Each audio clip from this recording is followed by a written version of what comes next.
Jadi tidak hanya menanya, Presiden tidak hanya menanya, udah selesai belum proyeknya, proyek ini selesai belum, udah Pak, sebentar lagi Pak. Ujung-ujungnya katanya 1 minggu, udah 2 minggu belum selesai juga. 1 bulan, udah 2 bulan tidak selesai juga. Kebanyakan TPA di Jawa Barat itu atau di Indonesia pada umumnya itu masih dikelola dengan open dumping. Jadi sampah masih banyak ditumpuk dan ditumpuk itu. Nah, akibatnya apa? Setelah kejadian di TPA Lui Gajah tahun 2005, ya, 21 Februari, ya, 2005, kemudian disusul, ya, beberapa hari kemudian disusul TPS, ya, Ampera di Bandung juga, itu longsor juga memakan korban, ya, di Lembang itu memakan korban. Kemudian pada tahun 2006, ya, itu zona 3 ya, TPA Bantar Gebang itu juga longsor, ya, zona 3 TPA Bantar Gebang pada tahun 2006 itu pada malam Jumat naas itu longsor dan menelan, yang tertulis itu di media itu ada 3 nyawa. Nah, itu pun belum berakhir, ya, itu pun belum berakhir.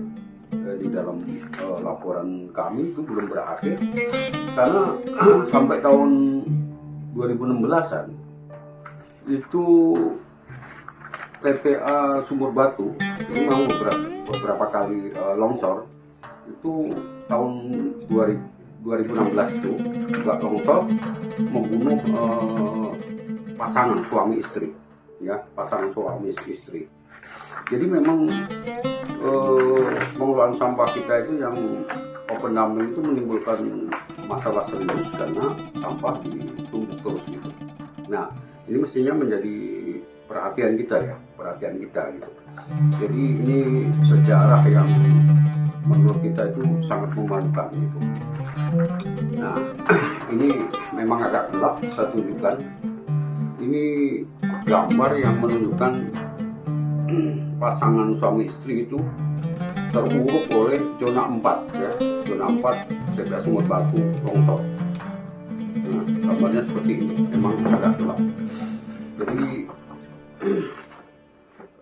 media, ya, media menulisnya Pak Sutri pemulung tertimbun sampah. Jadi sampah yang tidak dikelola sesuai dengan peraturan perundangan, ya, itu menyebabkan korban nyawa.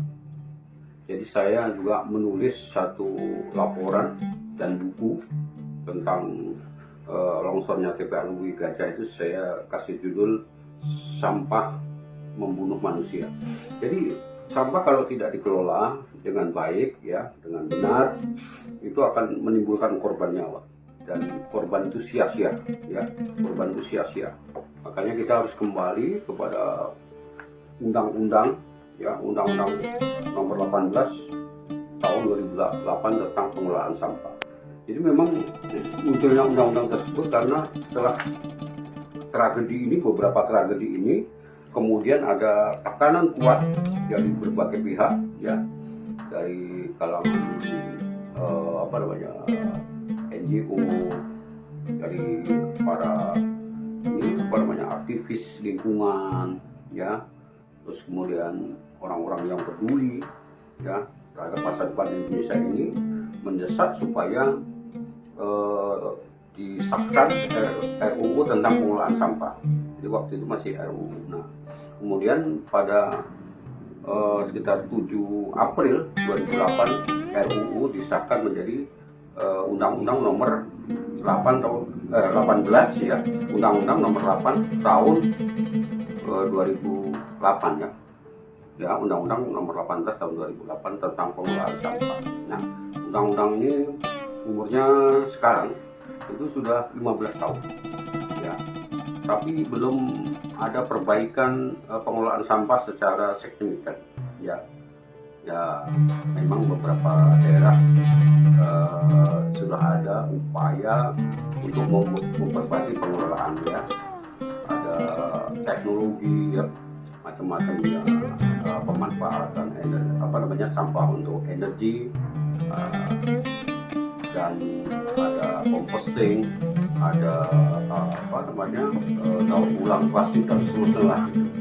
Tapi persoalan yang serius sampai sekarang itu belum tertangani karena masih banyak daerah yang memperlakukan sampah itu dengan paradigma lama, itu kumpul angkut buang ya, jadi hanya memindahkan masalah.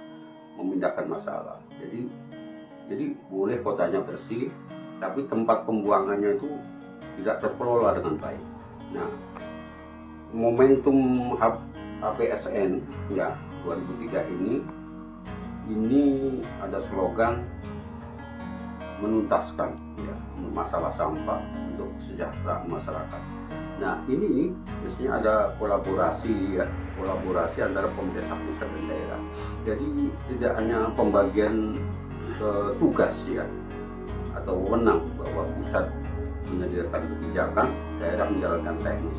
Saya kira ini harus kombinasi. Karena di daerah juga menjalankan kebijakan ya sebagai pelaksanaan dari Undang-Undang 18 tahun 2008 ya. Ada peraturan pemerintahnya, kemudian ada capstradanya gitu.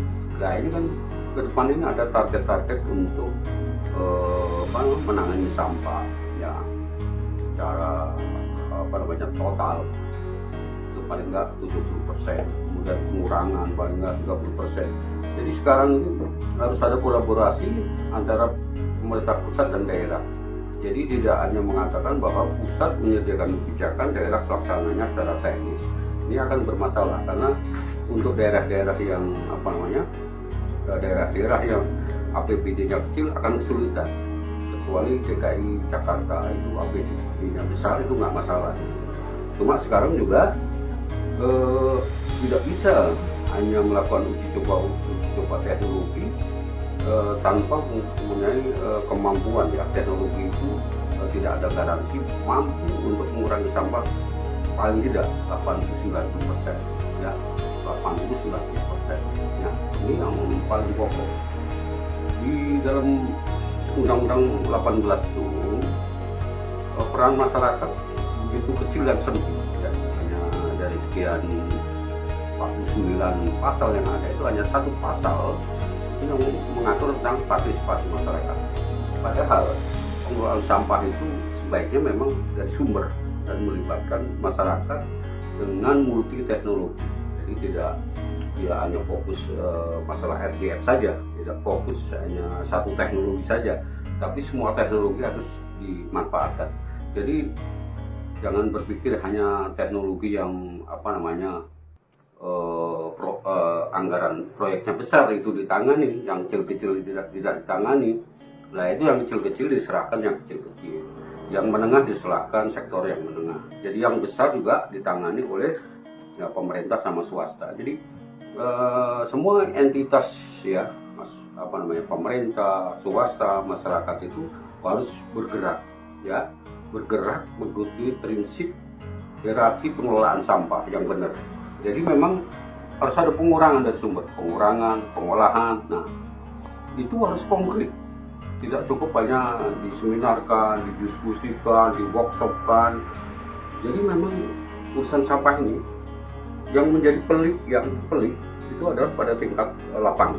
Nah, yang di lapangan ini harus dikasih infrastruktur, teknologi, maintenance, biaya operasional yang cukup. Kalau tidak, pasti sampah akan selamanya terus jadi masalah. Nah, jangan sampai kasus TPA Alwi Gajah yang longsor tahun 2005 ya, 21 Februari 2005 terulang lagi. Kasus TPA Bandar Tukang longsor ya, TPA Sumber Batu longsor tahun 2016. Terus belakangan ini TPA Burangkeng Kabupaten Bekasi juga longsor tumbang. Jadi alat-alat beratnya terlempar sampahnya juga nggak untung tidak ada korban ya untuk kasus TPA Burangkeng. Tapi kita masih sangat riskan atau risau bahwa sampai saat ini, sampai momentum APSN 2023 ini, urusan sampah kita masih kompleks, pelik dan rumit. Nah, mesti harus ada solusi, ada terobosan-terobosan yang berani ya. Tentu itu harus ada komandonya. Jadi pengelolaan sampah secara nasional itu nggak ada komandonya, leading sektornya tidak ada ya. Mesti, kalau menurut saya ini span of kontrolnya ya, tentang kontrolnya itu harus lebih dekat ya, kuat ya, terus efektif. Jadi memang ini harus ada lembaga yang bisa mengeksekusi. Kalau ada masalah-masalah persampahan langsung bisa ditangani secara cepat. Nah, ini tentu pemerintah, presiden harus tampil di depan. Jadi sebagai eksekutif ya, top eksekutif, presiden harus mengambil sikap yang cepat. Jadi tidak hanya menanya, presiden tidak hanya menanya, udah selesai belum proyeknya, proyek ini selesai belum, udah Pak, sebentar lagi Pak. Ujung-ujungnya katanya 1 minggu, udah 2 minggu belum selesai juga. 1 bulan, udah 2 bulan tidak selesai juga. Nah, presiden itu harus punya tim ya, menekan supaya daerah-daerah dapat menyelesaikan sampah, sehingga penanganan sampah secara tuntas dapat mensejahterakan masyarakat.